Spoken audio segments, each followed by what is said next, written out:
আসসালামু আলাইকুম, সুপ্রিয় দর্শক, শুভ সন্ধ্যা। এনটিভির নিয়মিত আয়োজন সংলাপ প্রতিদিন অনুষ্ঠানে আমি ক্যাপ্টেন হাসিফ হাসান খান আপনাদের সকলকে স্বাগত জানাচ্ছি। আজকের বাংলাদেশ এক সন্ধিক্ষণে দাঁড়িয়ে। একদিকে সংসদে জুলাই সনদ বাস্তবায়ন নিয়ে চলছে তীব্র বিতর্ক, অন্যদিকে মধ্যপ্রাচ্যের ইরান যুক্তরাষ্ট্রের যুদ্ধের প্রভাবে আমাদের জ্বালানি খাতে শুরু হয়েছে তেলের রেশনিং। ডলার সংকটে কালো মেঘ যখন অর্থনীতির আকাশে, ঠিক তখনই কেন্দ্রীয় ব্যাংকের চাবিকাঠি তুলে দেওয়া হয়েছে একজন ব্যবসায়ীর হাতে, যা নিয়ে দেশ জুড়ে বইছে বিতর্কের ঝড়। এর মাঝেই 111-এর কুশীলবদের গ্রেপ্তার এবং এবারের ঈদ যাত্রায় সড়কে লাশের মিছিল ও ভাড়া নৈরাজ্যে জনমনে জন্ম দিয়েছে অজস্র প্রশ্ন। এসব জ্বলন্ত ইস্যুতে আজ আমাদের সাথে স্টুডিওতে যুক্ত আছেন দুইজন বিশিষ্ট অতিথি।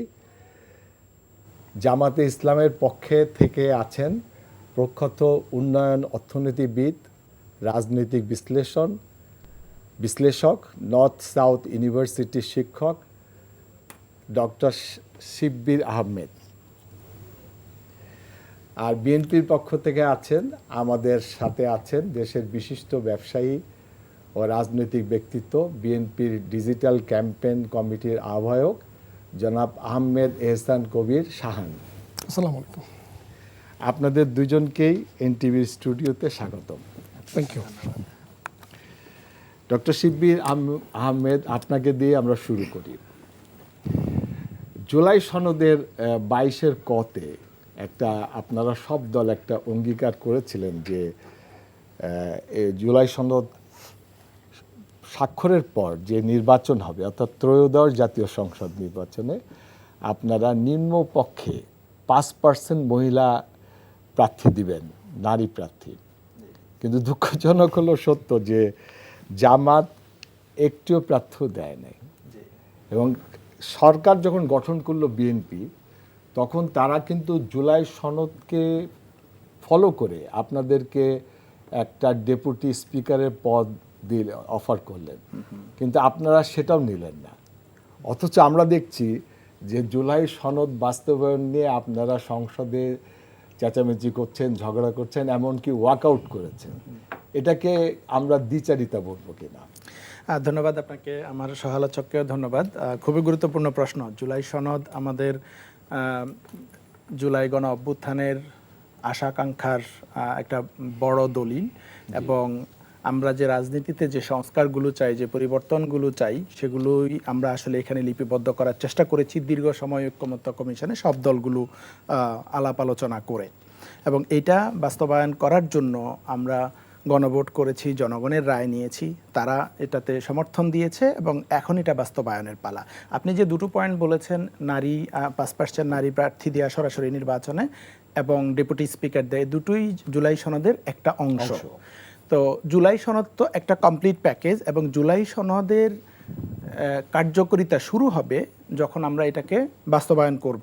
জুলাই সনদ পাস হবে, সংবিধানের পাঠ হবে না, কিন্তু মানে রাইট, আপনাদের যে অঙ্গীকার ছিল জুলাই সনদের ত্রয়োদশ নির্বাচনে জুলাই সনদ স্বাক্ষরের পরে যে নির্বাচনটা হবে, না এভাবে ছিল না। ব্যাপারটা হচ্ছে যে জুলাই সনদ বাস্তবায়ন হবে এবং পরের নির্বাচন থেকে এই জিনিসগুলো সবাই ফলো করবে। আমি আপনাকে বলি অঙ্গীকার নামাটা কেমন ছিল, যে জুলাই সনদের স্বাক্ষরের পর প্রথম যে নির্বাচন সেইখানে 5%, এর পরের নির্বাচনে এটা 10%, এবং যতক্ষণ না পর্যন্ত 33% না হবে ততক্ষণ আপনার না, এটা গ্রাজুয়াল প্রসেসে নারীর অংশগ্রহণ। নিঃসন্দেহে আমি মনে করি নারীদের সরাসরি নির্বাচনে অংশগ্রহণ করা প্রয়োজন, এবং এবারে নির্বাচনে নারীদের আরও বেশি অংশগ্রহণ হলে এটা ভালো। তো নীতিগতভাবে আমি এটার সাথে কোনো দ্বিমত করছি না, কিন্তু জুলাই সনদের যেই ক্লজগুলো, এগুলো বাস্তবায়ন হবে আমরা যখন জুলাই সনদ, যেমন জামাত কেন ডেপুটি স্পিকারের পদটা নিতে চায়নি? জামাত বলছে ডেপুটি স্পিকার একটা পার্ট মাত্র জুলাই সনদের, কিন্তু জুলাই সনদ যদি গণভোট যদি বাস্তবায়ন হয়, জুলাই সনদ যদি আমরা সংসদে অ্যাপ্রুভ না করি,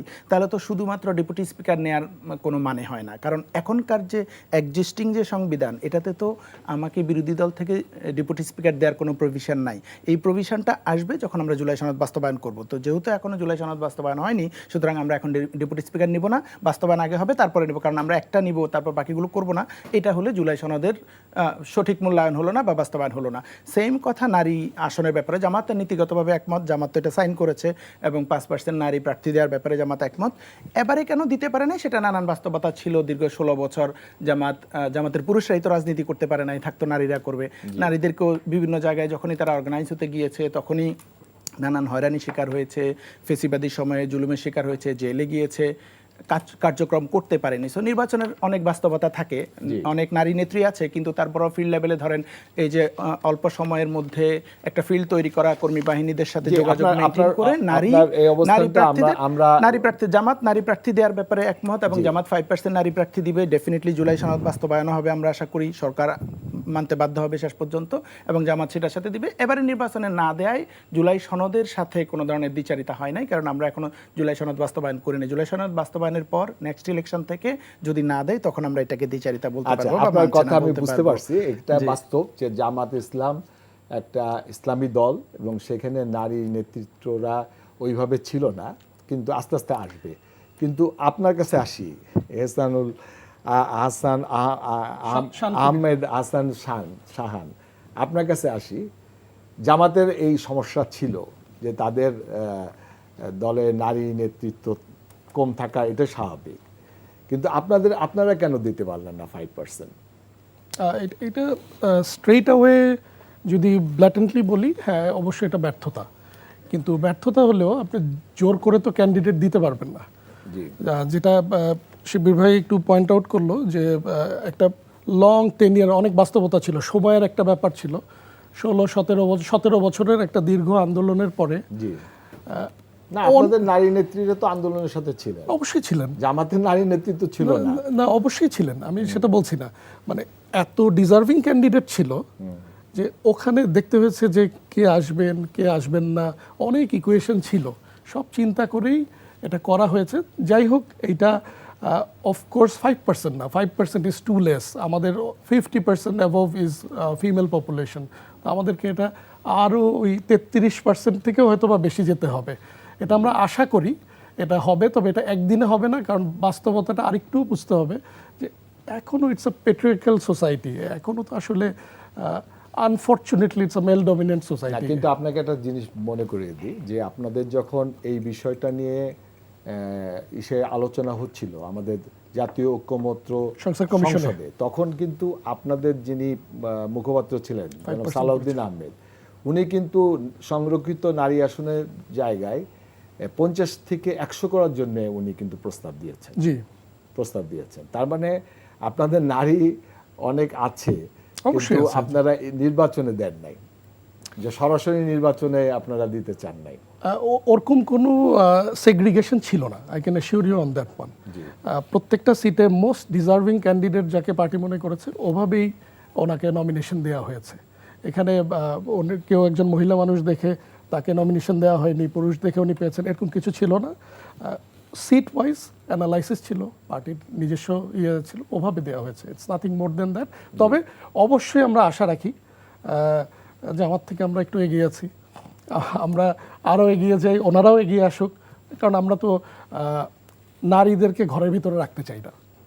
of course they are part of our society, এবং ওনারা আমাদের রাজনৈতিক জীবনের অংশ হবেন এবং নেতৃত্ব দিবেন। তাদেরকে সরাসরি নির্বাচনে দিতে আপনারা চান না? অবশ্যই সরাসরি নির্বাচনে আসবেন, কারণ আমাদের পার্টি হেডই ছিলেন ম্যাডাম খালেদা জিয়া, উনি আমাদেরকে লিড করেছেন। তো আমাদের আসলে ওরকম স্পেশাল কোনো রিজার্ভেশন নাই যে না হতে পারবে না। আচ্ছা, আমরা ডক্টর সাব্বির আপনার কাছে আসি। যখন এই যে ঐক্যমত্য পরিষদে যখন আলোচনা হচ্ছিল, তখন বিএনপির যিনি মুখপাত্র ছিলেন উনি প্রস্তাব দিয়েছেন যে এই 50টি সংরক্ষিত আসনটাকে বৃদ্ধি করে 100টা করা হোক, এই প্রস্তাবটা দেওয়া আছে। কিন্তু যখন এইটা প্রস্তাব আকারে আসলো, তখন তারা নোট অফ ডিসেন্ট দিলেন। সেই নোট অফ ডিসেন্ট দিলেন কোথায়? সরাসরি নির্বাচনের বিষয়ে তারা নোট অফ ডিসেন্ট দিয়েছেন। আপনাদের অবস্থান কি? আপনারা কি সরাসরি নির্বাচন চান? সংরক্ষিত নারী আসন বাড়ানোর ব্যাপারে আমার পার্সোনাল একটা রিজার্ভেশন আছে। জামাতের অফিসিয়াল পলিসি সাথে হয়তো এটা নাও মিলতে পারে বা মিলতে পারে, যাই হোক। সংরক্ষিত নারী আসন আমি এটা নিয়ে ডেইলি স্টারে লিখেছিলাম। সংরক্ষিত নারী আসন কেন ইফেক্টিভ হচ্ছে না, আমরা সংরক্ষিত নারী আসন কেন দিচ্ছি? যাতে উইমেনরা পলিসিতে অংশগ্রহণ করে, নারী বান্ধব পলিসি তৈরি হয় এবং উইমেনরা ধীরে ধীরে মেইন স্ট্রিম পলিটিক্সে অংশগ্রহণ করে। কিন্তু আমরা 50-60 বছরের জার্নিতে আমরা দেখলাম যে আমরা শুধুমাত্র সংরক্ষিত আসন বাড়াচ্ছি, কিছুদিন পর রিয়েলাইজ করছি না, তো এটা তো কাজ করছে না, আরেকটু বাড়াই। এভাবে করতে করতে আমরা কিন্তু 10-15 থেকে শুরু করে 45-50 আসছে, এখন বলছে 100। আমি মনে করি এই সংরক্ষিত নারী আসনেই একটা বড় কারণ, যার কারণে আমরা মেইন স্ট্রিম রাজনীতিতে নারীদেরকে দেখছি না। এবং আপনি যে বলছেন বিএনপি অনেক নারীদেরকে, বিএনপিতে ডিজার্ভিং অনেক ক্যান্ডিডেট ছিল যারা ইভেন নিজেরা স্বতন্ত্র ইলেকশন করে জিতে চলে আসছে, তারাও নমিনেশন পায়নি। তার মানে হচ্ছে রাজনৈতিক উচ্চাকাঙ্ক্ষা আছে, ময়দানে কর্মী তৈরি করেছে, এরকম ক্যান্ডিডেটরাও নমিনেশন পায়নি। কেন পায়নি? কারণ দল তো জানে আমার কাছে 50টা সংরক্ষিত আসন আছে, ওখানে আমি কাকে দিব। এখন যদি 50টার জায়গায় 100টা হয়, তাহলে দেখবেন যে আরও নারী যারা অ্যাক্টিভ আছে, দল মনে করবে আমার সব অ্যাক্টিভ নারীদেরকে তো আমি সংরক্ষিত আসনেই দিয়ে দিতে পারবো, তাহলে এই মেইন স্ট্রিম ইলেকশনে ক্যান্ডিডেট হিসেবে আমি পুরুষদেরকে দিই। সংরক্ষিত পাশ করে আসুক। এই সংরক্ষিত আসন যদি আপনি না কমান বা বন্ধ না করেন, তাহলে হচ্ছে নারীরা মেইন স্ট্রিম রাজনীতিতে আসবে না, আসার সুযোগটা তৈরি হবে না। তো আমি মনে করি যে কোনো ধরনের এই ধরনের অ্যাফার্মেটিভ অ্যাকশন, যে আমরা পিছিয়ে পড়া কোনো জনগোষ্ঠীকে মেইন স্ট্রিমে নিয়ে আসতে চাই, এটার জন্য কোটা টেম্পোরারিলি ঠিক আছে, কিন্তু আমাদের কোনো এখানে সানসেট ক্লজ নাই যে কবে এই কোটাটা শেষ হবে। তাহলে আমাদের এই কোটা আমরা যে বাড়াচ্ছি, এটা একটা ভুল পদ্ধতি, এটা কমাতে হবে। কমাতে থাকলেই এই পলিটিশিয়ানরা তখন মেইন স্ট্রিম পলিটিক্সে যাবে এবং ক্যান্ডিডেট হবে। তো আমি মনে করি সংরক্ষিত আসন কোনো সলিউশন না, ভালো সলিউশন না। এবং সংরক্ষিত আসন দিয়ে তো আমরা টেস্ট করলাম, 50 বছর ধরে ভালো ফলাফল আসছে না। আমি মনে করি সরাসরি নির্বাচন আসা উচিত। আপনারা তো ওই না, ঠিক আছে, জামাতের জুলাই সনদে 100ই মেনে নিয়েছে। 100 মেনে নিয়েছে। কারণ হচ্ছে কি, এখানে একটু পলিটিক্স আছে। পলিটিক্সটা কি, জামাত যদি 50 থেকে 100 করার বিরোধিতা করে, সবাই এটাকে পলিটিক্যালি ডিল না করে, এটা পলিসিগত দিক বিবেচনা না করে বলবো ও জামাত মনে হয় নারীদের বিরুদ্ধে। কিন্তু পলিসিগত দিক থেকে আপনি যদি চিন্তা করেন, নারীদের 50 থেকে 100 করা মানেই হচ্ছে আপনি আসলে নারীদের ক্ষতি করতেছেন, নারী পলিটিশিয়ানদের। তাহলে আপনি তাদেরকে সংরক্ষিতের জন্য রেখে দিবেন, মেইন স্ট্রিমে পলিটিক্স করতে দিবেন না। আমি মনে করি সংরক্ষিত নারী আসন কমিয়ে সরাসরি নির্বাচনের দিকে যাওয়া উচিত। নারীদেরকে সেভাবে তৈরি করা উচিত যাতে করে তারা ইলেক্টেড হয়ে আসতে পারে। নানান চ্যালেঞ্জ আমাদের সমাজে আছে, এটা সত্য, কিন্তু তা সত্ত্বেও তো আমাদের নারীরা স্বতন্ত্র ইলেকশন করেও জিতে আসতে পারতেছে। তার মানে আমাদের এই আর্থসামাজিক ব্যবস্থাপনায় সেই গ্রহণযোগ্যতা নারীদের তৈরি হচ্ছে যে তারা এখন সরাসরি নির্বাচন করে আসতে পারবে। আমি মনে করি সেটাই আমাদের প্রাধান্য দেওয়া উচিত। আচ্ছা, শাহান ভাই, আপনার কাছে আসি। আপনারা এই 45 দিনে আপনার বাংলাদেশে যতগুলো সিটি কর্পোরেশন ছিল এবং জেলা পরিষদগুলো ছিল, এই 45 দিনের মধ্যে আপনারা সব আমলাদেরকে সরিয়ে আপনাদের দলীয় নেতাদেরকে বসিয়ে দিয়েছেন। এটা কি আমরা একটা দখলদারিত্বের নতুন রূপ বলবো কিনা এটাকে? দখলদারিত্ব খুব হার্শ একটা শব্দ হয়ে যায় এই ব্যাপারে আর কি। কারণ এখানে দখলদারিত্ব হয়নি, এটা ইটস আ ভেরি 45 দিনের মধ্যেই আপনারা সবাই সব দলীয় নেতাদের বসিয়ে দিলেন। এটা হাসিব ভাই 7 দিনে করলে আরো বেটার হতো। কেন?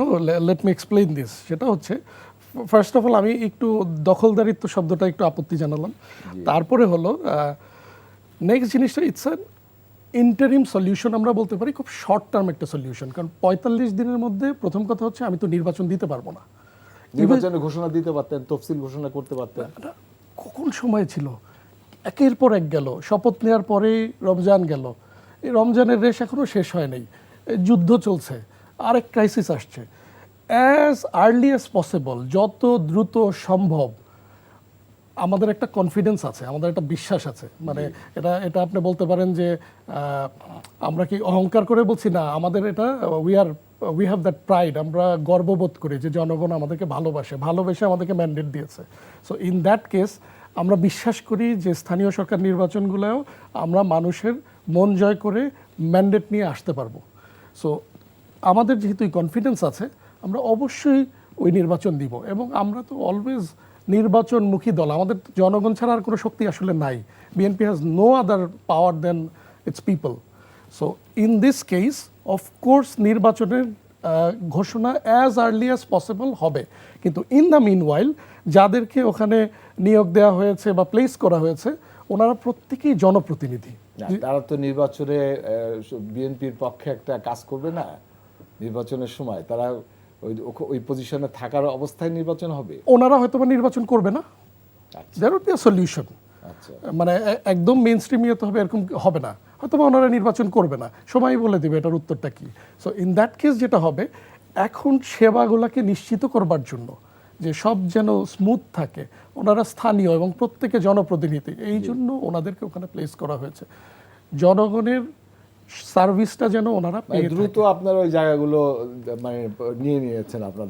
না, এইখানে অবশ্যই নির্বাচন হবে, কিন্তু একসাথে তো আপনি সব নির্বাচন করতে পারছেন না। মাত্র 45 দিন কিন্তু হাসিফ ভাই, মাত্র 45 দিন, এবং সার্ভিস এনশিওর করতে হবে আপনাকে। 17 তারিখে বিএনপি শপথ নিয়েছে, 18 তারিখ থেকেই সবার এক্সপেকটেশন থাকবে, কারণ of course they are the government, যে আমাকে এখন থেকেই সার্ভিস দিতে হবে। তো ওই জন্য তো আমাকে আমার ম্যান পাওয়ার লাগবে, আমার লোকজন লাগবে যেন ওই সার্ভিসটা প্রোভাইড করা যায়। আইনের কোনো ব্যত্যয় হয়েছে নাকি এটার একটা বিষয় আছে। আর সেকেন্ড জিনিস যেটা আমাদেরকে আরেকটু দেখতে হবে সেটা হলো যে চলে গেল এমনি 3-4 বছর, তখন একটা প্রশ্ন উঠতে পারে যে নির্বাচন তো হলো না। আচ্ছা, ঠিক আছে, আমরা ডক্টর শিববীর আপনার কাছে আসি। বাংলাদেশ ব্যাংকের ইতিহাসে এই প্রথম একজন ব্যবসায়ীকে গভর্নর করা হয়েছে, এটাকে আপনি কি ইন্টারেস্ট অফ কনফ্লিক্ট হিসেবে দেখেন কিনা? আমি এটাই যাওয়ার আগে একটু, যেহেতু প্রশাসক নিয়ে কথা বলছিলেন, আমি একটু এই পয়েন্টটা একটু আলোকপাত করতে চাই। দেখেন, ইন্টারিম গভর্নমেন্ট যখন আসলে, ইন্টারিম গভর্নমেন্ট তো একটা অনির্বাচিত সরকার, মানে জনগণের অভিপ্রায় গণ অভ্যুত্থানের সরকার ছিল। সেই সরকারই কিন্তু আগে স্থানীয় নির্বাচন করতে চেয়েছিল, কিন্তু বিএনপি তখন মানেনি যে আমরা ক্ষমতায় আসবো, তারপর হচ্ছে, মানে আমরা বলতে নির্বাচিত সরকার আসবে, তারপর হচ্ছে স্থানীয় সরকার নির্বাচন করবে। সো এখন আমরা দেখছি একটা গণতান্ত্রিক সরকার আসার পর, গণতান্ত্রিক সরকার নির্বাচনের কোনো প্ল্যান পরিকল্পনা শেয়ার করার পরিবর্তে তারা সব জায়গায় প্রশাসক বসাচ্ছেন, এবং প্রশাসক বসাচ্ছেন কাদেরকে? নিজের দলীয় কর্মীদেরকে, যাদের মধ্যে অনেকেই আছে যে নির্বাচনে ফেল করেছে, নমিনেশন দিতে পারে নাই, তার মানে তাদেরকে এক ধরনের রিওয়ার্ডিং করা হচ্ছে। তো বিএনপি নির্বাচনের আগে স্লোগান ছিল সবার আগে বাংলাদেশ। আসলে বিএনপি যেটা বলতে পারে নাই যে সবার আগে বাংলাদেশ জাতীয়তাবাদী দল। এই যে বাংলাদেশ জাতীয়তাবাদী দলের লোকজনকে এখানে বসিয়ে, আপনাকে একটা কাউন্টার প্রশ্ন করি, যে আপনারা যখন দেখছেন যে বিএনপি 45 দিনের মধ্যে এই যে একটা ঘটনা ঘটালো, যেটা উনি আপত্তি করেছেন দখলদার, বাট আমরা মনে করতেছি দ্রুত পদগুলোকে হাতে নেওয়া, এটা গণতন্ত্রের একটা বিচ্যুতি, কিন্তু আপনারা সংসদে এটা বিষয়ে সংসদে এটা নিয়ে সোচ্চার হয়েছে যে আমাদের নেতারা সেদিনও, যেমন আমি সংসদে অধিবেশনে অংশগ্রহণ করেছিলাম গ্যালারিতে, জামাত নেতা ডক্টর শফিকুল ইসলাম মাসুদ এটা নিয়ে তীব্র প্রতিবাদ করেছেন, এবং স্বতন্ত্র এমপি রুমিন ফারহানও এটা নিয়ে প্রতিবাদ করেছেন, আমি দেখেছি। আমি যে পয়েন্টটা বলতে চাচ্ছিলাম যে দেখেন, ওনারা গণতান্ত্রিক সরকার, কিন্তু জনগণের ম্যান্ডেট নিয়ে ক্ষমতায় এসে ওনারা করছেন অগণতান্ত্রিক কাজ, প্রশাসক বসাচ্ছেন নির্বাচন করার পরিবর্তে। যেটা আমি বলছিলাম যে বিএনপি সবার আগে বাংলাদেশ বলেছে, আসলে সবার আগে বাংলাদেশ জাতীয়তাবাদী দল। জাতীয়তাবাদী দল লাস্টের শব্দ দুইটা ওনারা তখন লজ্জায় বলেন নাই। ওনারা গণভোট নিয়ে যেমন জাতির সাথে প্রতারণা করেছেন, যে আগে বলেছেন আমরা গণভোট মানি, আমরা সংস্কার মানি, গণভোটে সবাই হাঁ ভোট দেন, তারপরে এসে এখন বলছেন গণভোটের আদেশটাই অবৈধ, এটা ওনারা মানছেন না, এটা কোর্টে নিয়ে যাচ্ছেন, সংসদে এটা নিয়ে টালবাহানা করছেন।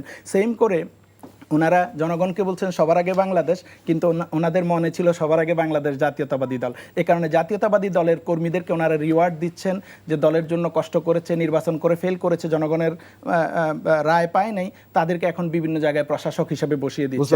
এবং এটা হচ্ছে সরকারের রিসোর্সগুলোকে ভাগবাটোয়ারা করে কর্মীদের মধ্যে বন্টন করা, দেশের উন্নয়নের পরিবর্তে কর্মীদের উন্নয়ন করা, কর্মীদের প্রোভাইড করা। এটা তো আরেকটা জিনিস আছে, আপনি যেটা বলছিলেন যে ওনারা এখন প্রশাসক হিসেবে আছেন, যখন পরবর্তীতে স্থানীয় নির্বাচন হবে, ভাই বলছিলেন ওনারা হয়তো নির্বাচন করবে না, ওনারা নির্বাচন না করলেও প্রশাসক হিসেবে থাকার কারণে বাই দিস টাইম ওনারা একটা মেকানিজম ডেভেলপ করবেন, আবার ওই ইলেকশন ইঞ্জিনিয়ারিং এর। বাংলাদেশের ইতিহাসে এইবারই প্রথম যে একজন ব্যবসায়ীকে বাংলাদেশ ব্যাংকের গভর্নর করা হয়েছে, এটাকে আপনি কনফ্লিক্ট অফ ইন্টারেস্ট হিসাবে দেখেন? না, নিঃসন্দেহে এটা সিরিয়াস কনফ্লিক্ট অফ ইন্টারেস্ট। দেখেন, প্রথমত হচ্ছে উনি একজন ব্যবসায়ী এবং ওনার নামে অতীতে ঋণ খেলাপের অভিযোগ আছে, যদিও সেটা উনি তফসিল করে নিয়েছেন। তারপরে উনি হচ্ছেন বিএনপি নির্বাচনী পরিচালনা কমিটির মেম্বার ছিলেন। তো ওনাকে যাকে সরিয়ে দেওয়া হলো, তিনি একজন প্রথিতযশা ইকোনমিস্ট ছিলেন।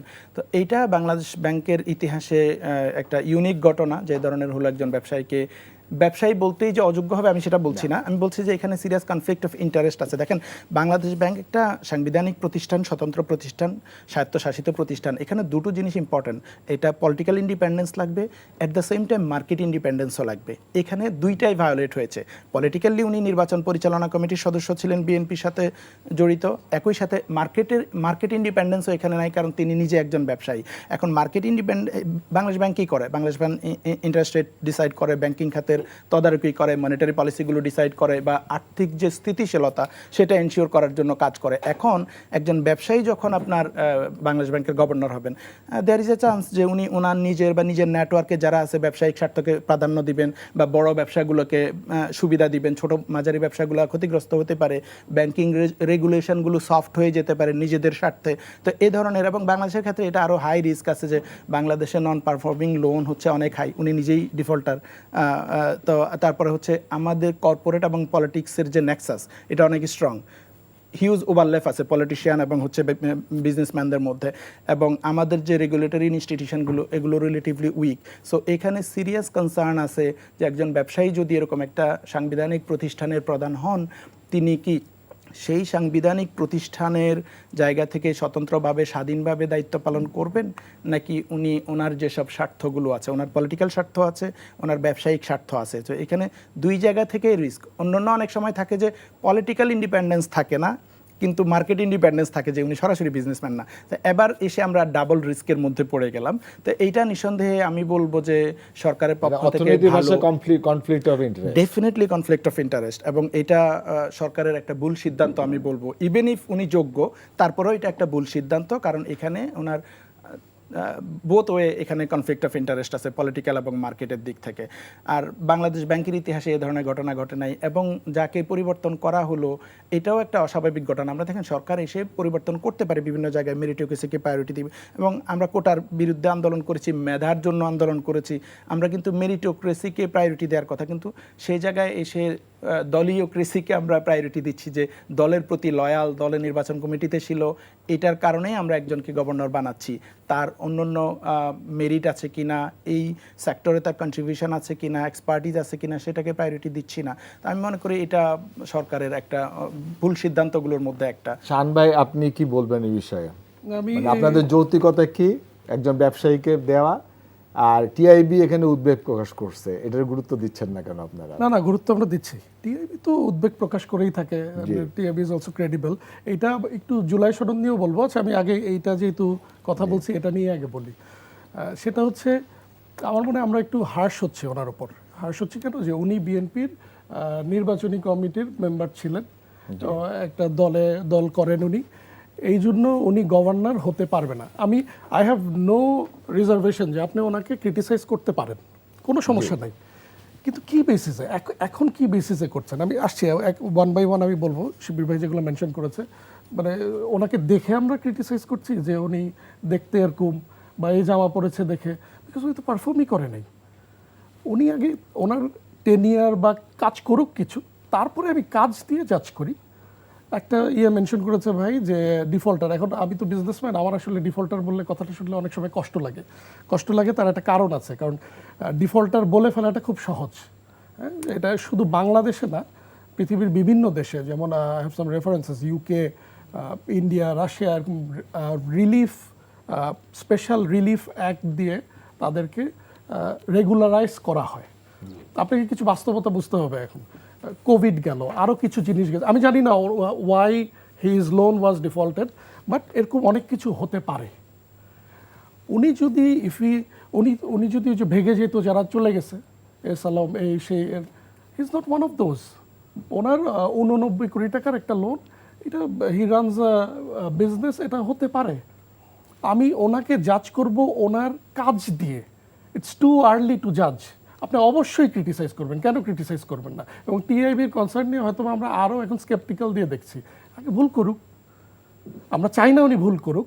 আর যারা আমার মনে হয় ওই যে ডক্টরেট শিবির ভাই, সরি, হ্যাঁ, মানে ডেকোরেটেড যারা ছিলেন, কি করে গেছে আমরা তো দেখছি অনেকে। আমি ওই এক্সাম্পল আনতে চাই না, নিজের কাছেও খারাপ লাগে, বাট ওই দ্য ট্র্যাজিক যে আতিউর রহমান সাহেব, তারপরে ফজলে কবির সাহেব, যারা ছিল কি করে গেছে, ওনাকে আমরা এখন কেন জাজ করছি?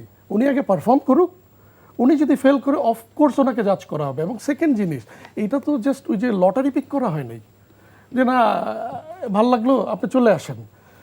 এইটা অনেক চিন্তা ভাবনা করে ডিসিশনটা নেওয়া হয়েছে।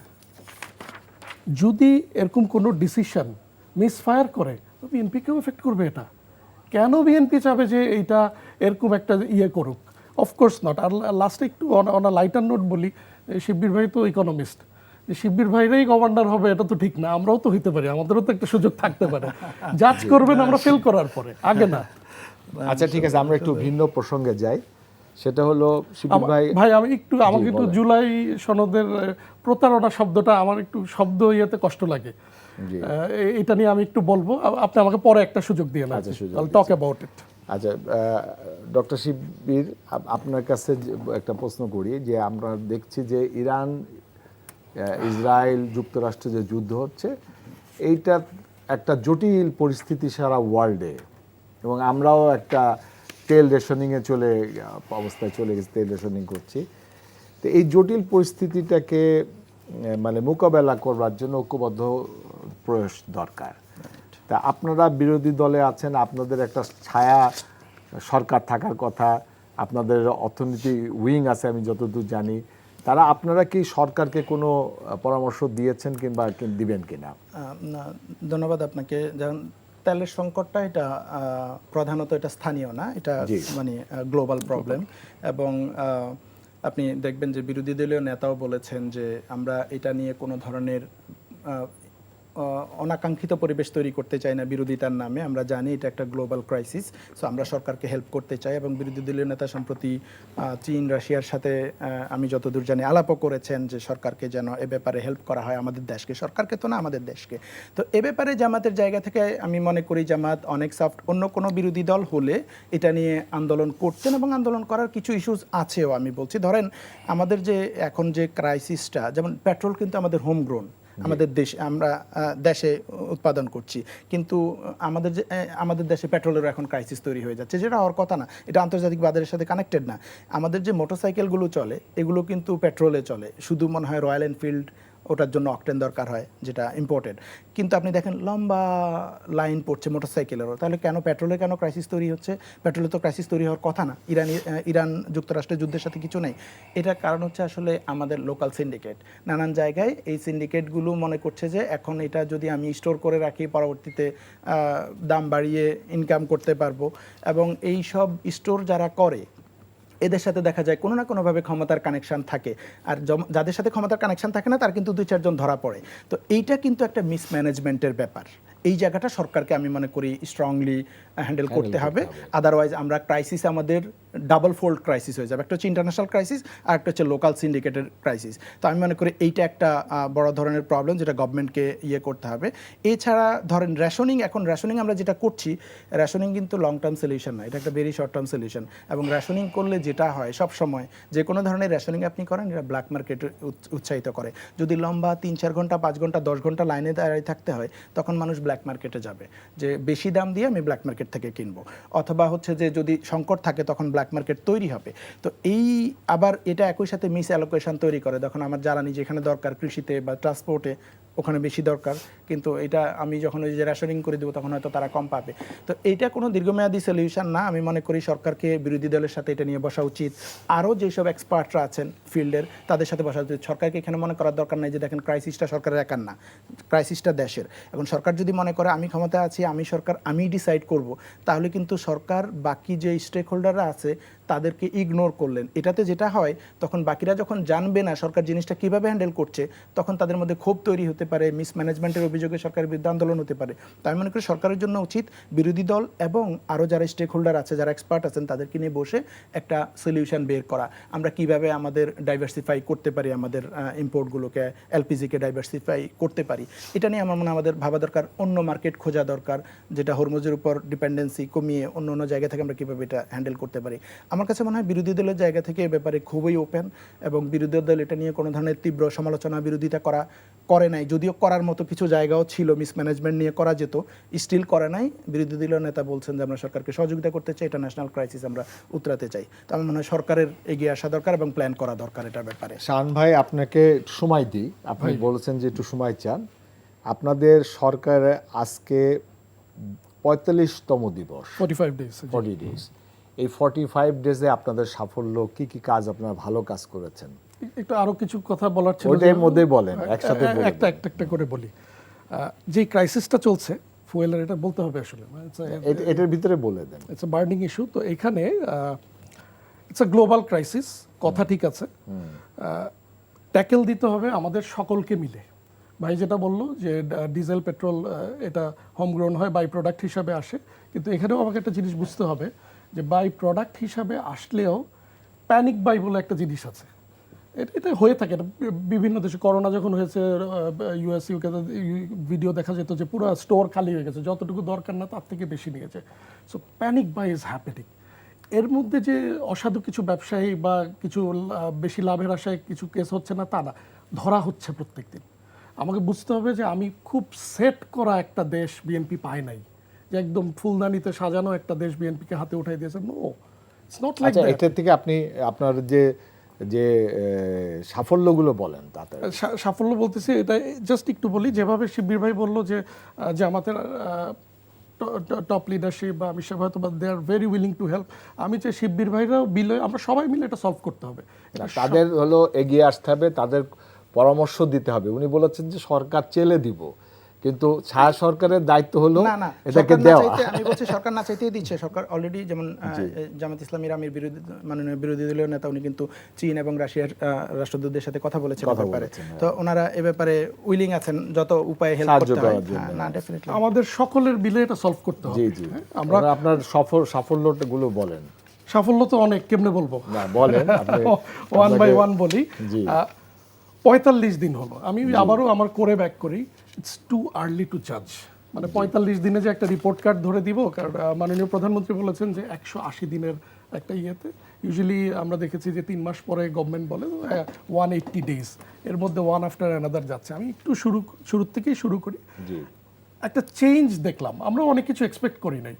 একদম নির্বাচনের পরে ওনার অপোজিশনে যারা ছিলেন, জামাতের আমির সাহেব, তারপরে এনসিপির প্রধান নাহিদ সাহেবের বাসায় উনি যাওয়া, একটা ওয়েলকামিং, বেশ ভালো একটা অ্যাপ্রোচ। এটা সাফল্য হয়তো বা ওইভাবে হবে না, বাট না হলেও this is a change in culture. এই কালচারটা প্রয়োজন ছিল। So it starts with that. তারপরে আমরা দেখলাম যে ট্যাক্স ফ্রি গাড়ি নেবে না, জামাতও বলেছে ওনারা নিবে না, কে আগে কে পরে, ওটা গেলাম না, যাই হোক থ্যাঙ্কফুলি ওনারা নিবেন না। এইটা দিয়ে আমরা মনে করি যে আমরাও একই কাতারে, আমি ট্যাক্স দিই, ওনারা কেন দিবেন না। So that is one of the thing. Phenomenal যে জিনিসটা ছিল 21 দিনের মাথায় ফ্যামিলি কার্ডটা দেওয়া।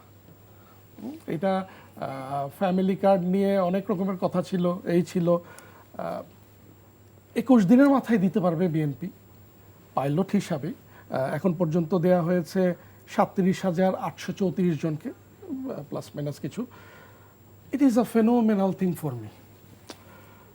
আমি মনে করিনি এত তাড়াতাড়ি দিতে পারবো, আমার বিশ্বাস ছিল দিতে পারবে। তারপরে ওয়ান বাই ওয়ান আমি জাস্ট একটু লিস্টিংটা বলে নিই। ইমাম মুয়াজ্জিন ওনারা যারা ছিলেন, অন্য ধর্মেরও যারা পুরোহিত ছিলেন, সবাইকে নিয়ে একটা সম্মানী ভাতাও প্রোভাইড করা। আগামী 14ই এপ্রিল কৃষক কার্ড কৃষকদের হাতে পৌঁছে দেওয়া হবে। আমাদের মোস্ট ম্যান পাওয়ার যারা ইনভলভড এই দেশের। খাল খনন শুরু হয়েছে। খাল খনন is a very massive thing for us. আমাদের একটা লেগেসি আছে খাল খনন নিয়ে, এবং আমরা সাকসেস দেখেছি ওটাই, যেটা আমরা বিশ্বাস করি যে ওটা থেকে খাদ্যে স্বয়ংসম্পূর্ণ হওয়া যাবে। অ্যান্ড ওইটাও শুরু হয়েছে, পাইলট লেভেলেই হয়েছে, বাট 45 দিনের মধ্যে অনেক কিছু হয়েছে। আর আরেকটা চেঞ্জ যেটা হয়েছে, উনি ওয়ার্কোহলিক, উনি প্রচুর কাজ করে, মাননীয় প্রধানমন্ত্রী প্রচুর কাজ করে, এবং এটা যে আমাদের আমির সাহেবের ব্যাপারেও বলতে হবে, ভেরি অ্যাক্টিভ। আমরা এরকম অ্যাক্টিভ লিডারই দেখতে চাই, যে আমরা ঘুমাচ্ছি কিন্তু ওনারা কাজ করে যাচ্ছে। তো ওনার অফিসে যাওয়া, টাইমলি যাওয়া, টাইমের আগে যাওয়া, এগুলো আমার মনে হয় shows a lot of things, lot of signals. তারপরে গাড়ির বহরের ব্যাপার, যেটা হয়তো বা অনেক বড় বিষয় না, কিন্তু আমার মনে পড়ে না ইন মাই হোল লাইফ আমি কোনো লিডারকে, কোনো প্রধানমন্ত্রীকে দেখেছি। এক সময় তো ছিল, একবার রাস্তায় দেখেছি যে ঘুরাই দেয়, এমনি পিছন সাইড দেখাতে হয়। সো আমার মনে হয় এই ছোট ছোট জিনিসগুলো আরও শ্রমিকদের ব্যাপারটা বলি। আসার পরেই আমাদের যেটা ছিল, আমি যেহেতু গার্মেন্টসের সাথে জড়িত, রমজান মাসে ২,৫০০ কোটি টাকা বিকেএমই গার্মেন্টসের ওনারদেরকে দেওয়া হয় এমএফএস দিয়ে, যেটা শ্রমিকদেরকে পৌঁছায় দেওয়া হয়। কারণ এখনও আমরা একটা ক্রাইসিস দিয়ে যাচ্ছি, তো গভর্নমেন্ট এসেই এটা করা, শ্রমিক বান্ধব একটা ইনিশিয়েটিভ নেওয়া, because at the end of the day they are very important for us. So এইটা একটা ছিল। ৬ মাসের ব্যাপারে কিছু জিনিস বলেছে, যে রুগ্ন যেই কলকারখানা মিলগুলো আছে, দের ইজ আ প্ল্যান, আমরা দেখতে পারবো যে এগুলো চালু হচ্ছে। কালকে মাননীয় প্রধানমন্ত্রী বলেছে যে ২ লাখ শিশুকে ইউনিফর্ম দেওয়া হবে। তারপরে উনি বলেছে ৯,০০০ শিক্ষকের কাছে ট্যাব পৌঁছে যাচ্ছে। এরকম অনেক কিছু বুঝতে পারছি। আমরা আপনাদের একটু জাস্ট মোটামুটি ম্যানিফেস্টো যা ছিল পাইলট আকারে উনি বাস্তবায়ন করে মানে আপনারা যেগুলো ম্যানিফেস্টো ছিল সেটা আপনারা অত্যন্ত দ্রুতটার সময় শুরু করেছেন, আপনাদের যে মানে কমিটমেন্টগুলো ছিল শুরু করেছেন, এটা ভালো লক্ষণ। ডক্টর শিববির, আপনার কাছে আসি। ডক্টর মোহাম্মদ ইউনূস উনি একটা চুক্তি করেছেন। প্রথমে একটা চুক্তি করলেন, যে চুক্তিতে বলা হলো যে নন ডিসক্লোজার, মানে তারা যে এগ্রিমেন্ট সাইন করলেন, অর্থাৎ তারা যে কথাবার্তা আমেরিকার সাথে বলবে সেটা সাধারণ জনগণ জানতে পারবে না। এই নন ডিসক্লোজার এগ্রিমেন্ট সাইনের পরে তারা একটা বাণিজ্য চুক্তি করেছেন। তো এটাকে বলা হচ্ছে রেসিপ্রোকাল বাণিজ্য চুক্তি। তো এই যে চুক্তিটা উনি করেছেন, আপনার মতে কি এটা লং টার্মে আমাদের সার্বভৌমত্বের কোনো ঝুঁকি হবে কিনা? দেখেন, আমরা তো নানান দেশের সাথে আমাদের চুক্তি করতেই হয়, আমরা করব, কিন্তু চুক্তি করার ক্ষেত্রে আমাদের যেটা নজর রাখার বা খেয়াল করা দরকার সেটা হচ্ছে যে এখানে চুক্তির টার্মসগুলো কি কি, এখান থেকে কে আসলে বেনিফিটেড হচ্ছে, বা আমাদের যে পলিটিক্যাল অটোনমি বা সোভরেন্টি সেটা কোনোভাবে অ্যাফেক্টেড হচ্ছে কিনা, বা আমরা কারো ডোমিনেন্সে যাচ্ছে কিনা, সেগুলো চিন্তা করে আমরা যদি নেই, তাহলে চুক্তি থেকে বা নানান এক্সচেঞ্জ থেকে আমরা বেনিফিটেড হইতেও পারি। এখন যেই চুক্তির কথা আপনি বলছিলেন, এটা নিয়ে বলা হয় যে খলিলুর রহমান সাহেব সে সময় এটাতে লিড করেছেন ডক্টর ইউনূসের সরকারের সময়। সেই খলিল সাহেব তো এখন বর্তমান সরকারের পররাষ্ট্রমন্ত্রীও হয়েছেন, তো ওনারা নিশ্চয়ই ভালো ব্যাখ্যা দিবেন। তবে এটা নিয়ে নানান পাশ থেকে নানান সমালোচনা হয়েছে, যে রেসিপ্রোকাল যে বেনিফিটের কথা বলা হচ্ছে, এই বাণিজ্য চুক্তিটা যে আমরা টেরিফ বেনিফিট পাবো, বিনিময়ে তাদের কাছ থেকে কটন এবং আদার জিনিস কিনতে হবে আমাদেরকে, যেগুলো আমরা হয়তো আর একটু কম দামে অন্য জায়গা থেকে পেতাম। নানান ধরনের ডিপেন্ডেন্সি এখানে তৈরি হচ্ছে কিনা। তো এইখানে ইম্পর্টেন্ট যেটা, দেখেন, এ ধরনের ট্রেডকে বা যে কোনো ধরনের কন্ট্রাক্টকে আমি ব্লাইন্ডলি বিরোধিতা করবো, আমি এই পক্ষে না। আমার কথা হচ্ছে যেটা আপনি বলছেন যে জনগণ জানতে পারবে না নন ডিসক্লোজার কন্ট্রাক্টগুলো কি কি, এইটা আমি মনে করি না একটা গভর্নমেন্ট করতে পারে বা করা উচিত। আমি যে কোনো ধরনের কন্ট্রাক্টকে যাব, যে কোনো ধরনের চুক্তি করব, ট্রেড করব, হোয়াট এভার করি, আমার এখানে ফুল ট্রান্সপারেন্সি থাকা দরকার। আমার জনগণ জানবে যে আমি জনগণের পক্ষ থেকে দেশের ভালোর জন্য কি কি করতেছি। যদি আমি এমন কিছু করি যেটা দেশের মানুষকে জানানো যাবে না, তার মানে এখানে তো সামথিং ফিশি, যে আপনি কেন গোপন করতে চাচ্ছেন। যদি জনগণের জন্য, দেশের জন্য ভালোই হয়, তাহলে গোপন করার কি আছে? এটা তো প্রকাশ করার মধ্যেই বরং আরও কল্যাণ আছে, মানুষ জানবে, দেখবে।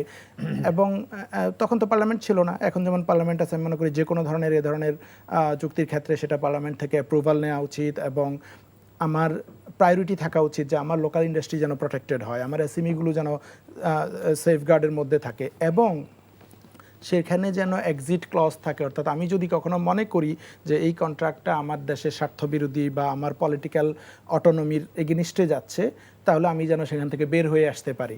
কোনো ধরনের গোলামি চুক্তি যেন না হয় যে আমি লং টাইম এখানে বন্দী হয়ে গেলাম, আর বের হওয়ার উপায় নেই। ইভেন অনেক সময় হয় যে গভর্নমেন্ট চেঞ্জ হয়ে গেলেও আমি সেই কন্ট্রাক্ট থেকে বের হয়ে আসতে পারি না।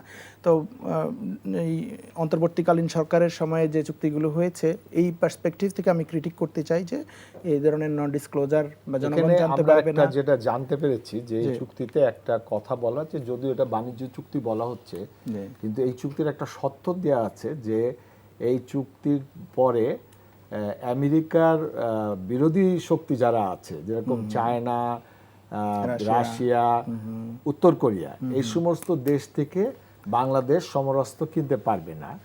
বাংলাদেশকে কিনতে হবে আমেরিকা এবং তাদের alliance শক্তির কাছ থেকে। আমাদের আপনাকে মনে করে দিই যে আমাদের আমরা চিকেন নেকের কথা বলি, তো চিকেন নেক হলো আমরা ভারতকে বলি চিকেন নেক, আমাদের একটা চিকেন নেক আছে, যে চিকেন নেকটা হলো ফেনী নদীর ওই জায়গাটায়, খুব সরু হয়ে জায়গাটা, ওই জায়গাটাতে একটা জায়গা ছিল যেটা ফ্যাসিস্ট সরকার ভারতকে দিয়েছিলেন, ভারতকে ইকোনমিক জোন হিসেবে সেই জায়গাটা দিয়েছিলেন।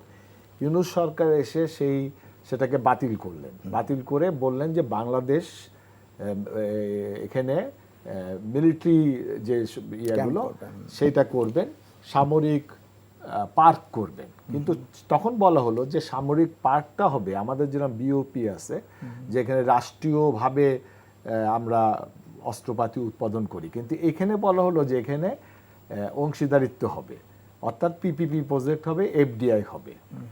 এখন এইখানে যদি এফডিআই হয় কিংবা পিপিপি প্রজেক্ট হয়, এবং আমার চুক্তিতে যখন আমি বললাম যে আমেরিকার অ্যালায়েন্সের বাইরে আপনি যেতে পারবেন না, তাহলে এই যে সামরিক চুক্তির এই জায়গাটায় পিপিপি প্রজেক্টে কিন্তু আমেরিকান কোম্পানি আসবে, না হলে ওই তাদের অ্যালায়েন্সের কেউ আসবে। সেখানে কি আমাদের স্বাধীনতা সার্বভৌমত্ব আবার হুমকিতে গেলাম কিনা, আমরা ভারতের হাত থেকে যে আমেরিকার হাতে পড়লাম কিনা? না, নিঃসন্দেহে এটা তো পটেনশিয়াল থ্রেট আমি বলবো। দেখেন, এই যে রেসিপ্রোকাল যে এই বাণিজ্য চুক্তি হলো, যে ট্রাম্প এসে নানান দেশের সাথে ট্যারিফ বাড়িয়ে দিল, যে আপনার আমার সাথে ইম্পোর্ট এক্সপোর্টের গ্যাপ আছে, আপনি যদি আমার থেকে বেশি ইম্পোর্ট না করেন তাহলে আমি ট্যারিফ বাড়িয়ে দিব। বাংলাদেশকেও বাড়িয়ে দিয়েছিল।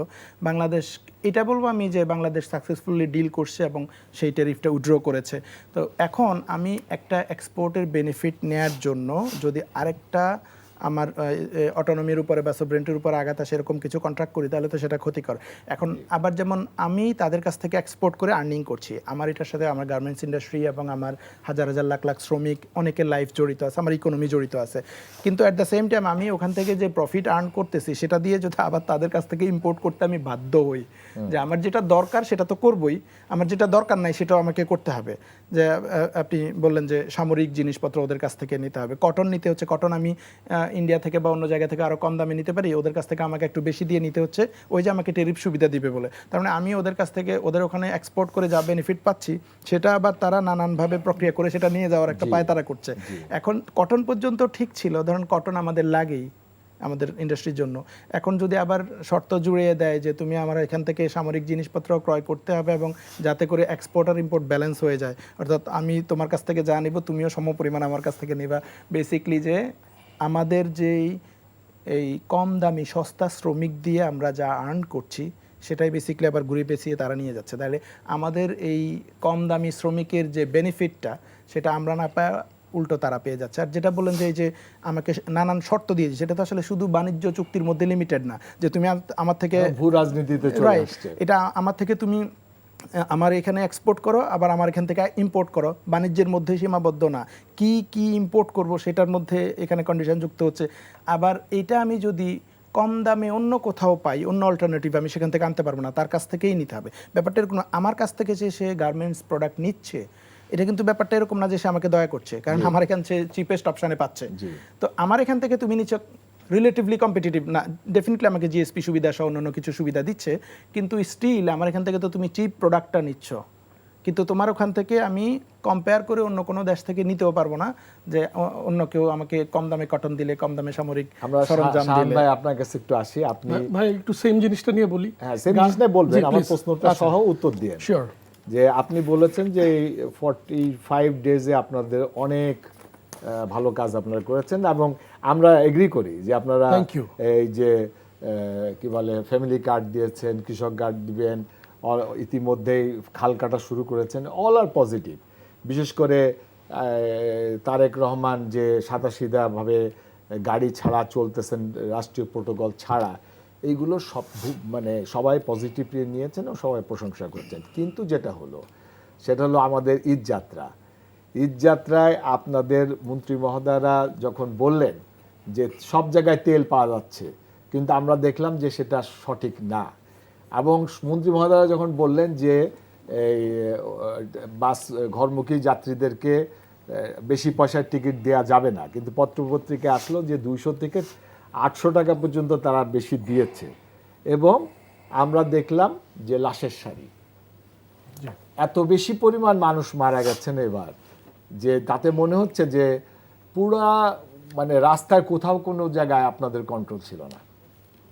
কি বলবেন? আমি ওয়ান বাই ওয়ান আসি, একটু আগে এনডিএটা নিয়ে বলে নেই।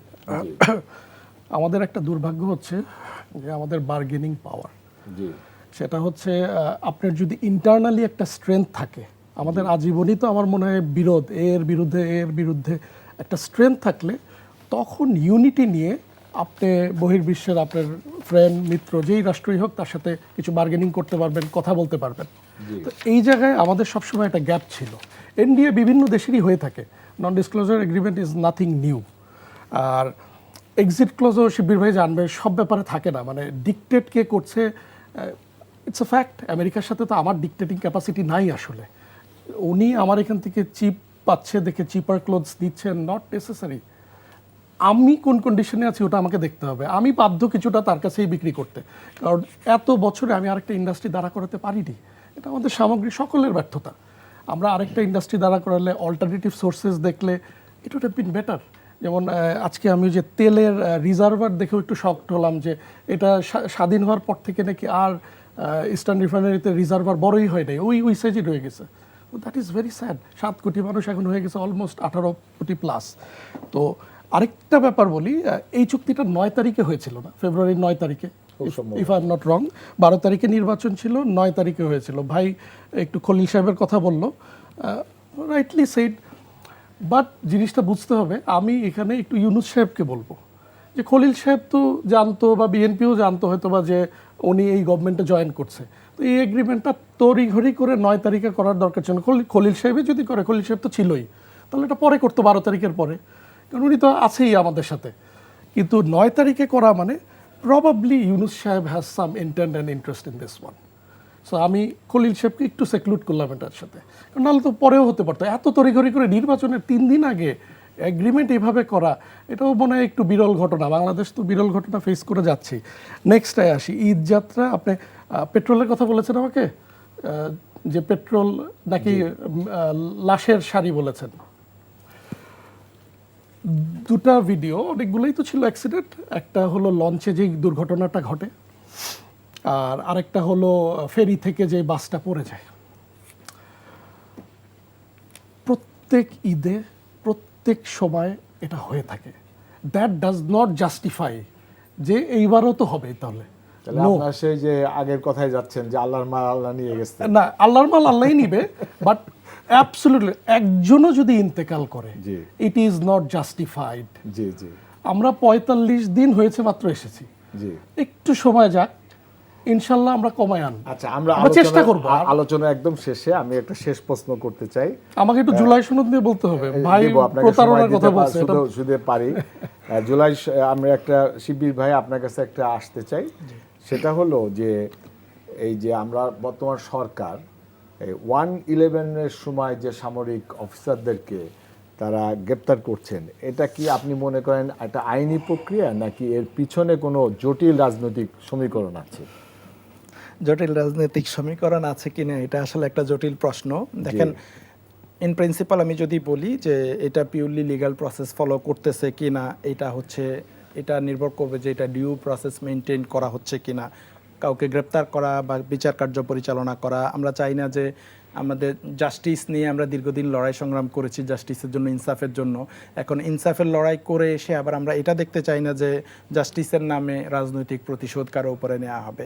আমি চাই যে এটা আমরা এই দীর্ঘ 15-17 বছর ফেসিবাদী আগ্রাসন দেখেছি, রাজনৈতিক প্রতিহিংসা দেখেছি, প্রতিশোধ দেখেছি। সেখান থেকে বের হয়ে আমি মনে করি যে আমাদের rule of law, rule of justice প্রতিষ্ঠা করা দরকার।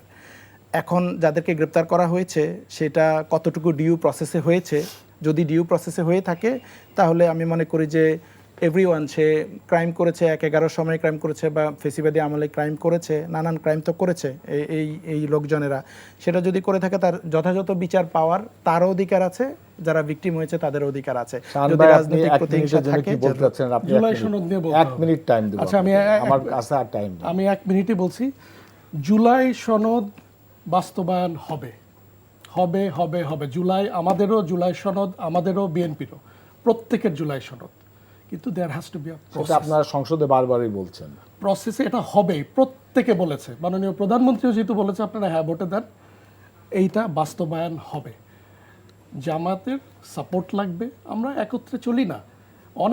অনেক কিছু তো পার্লামেন্ট ক্যাফেটেরিয়াতে বসেও সলভ হয়ে যায় এবং ওইভাবেই সলভ হবে। আমাদেরকে একটু ধৈর্য ধরতে হবে, আমরা বদ্ধপরিকর এটা বাস্তবায়ন করবার জন্য। কারণ 31 দফা 27 দফা এগুলো কোত্থেকে আসছে একটু বুঝতে হবে। These are the reflection July সনদে আপনি দেখতে পাবেন, হয়তো বা একটু ভিন্নতা আছে।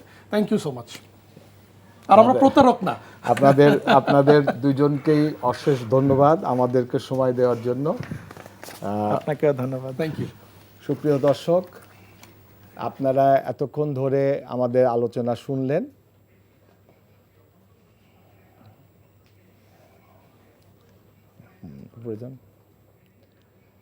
আজকে আলোচনা থেকে একটি বিষয় স্পষ্ট: রাজনীতি, অর্থনীতি একে অপরের পরিপূরক। জুলাই বিপ্লবের আকাঙ্ক্ষা জুলাই সনদের মাধ্যমে কতটুকু আলোচনার মধ্যে দিয়ে বাস্তবায়িত হবে, কিংবা একজন ব্যবসায়ীর নেতৃত্বে কেন্দ্রীয় ব্যাংক ডলার সংকট ও মুদ্রাস্ফীতি কতটুকু সামাল দিতে পারবে তা সময় বলে দিবে।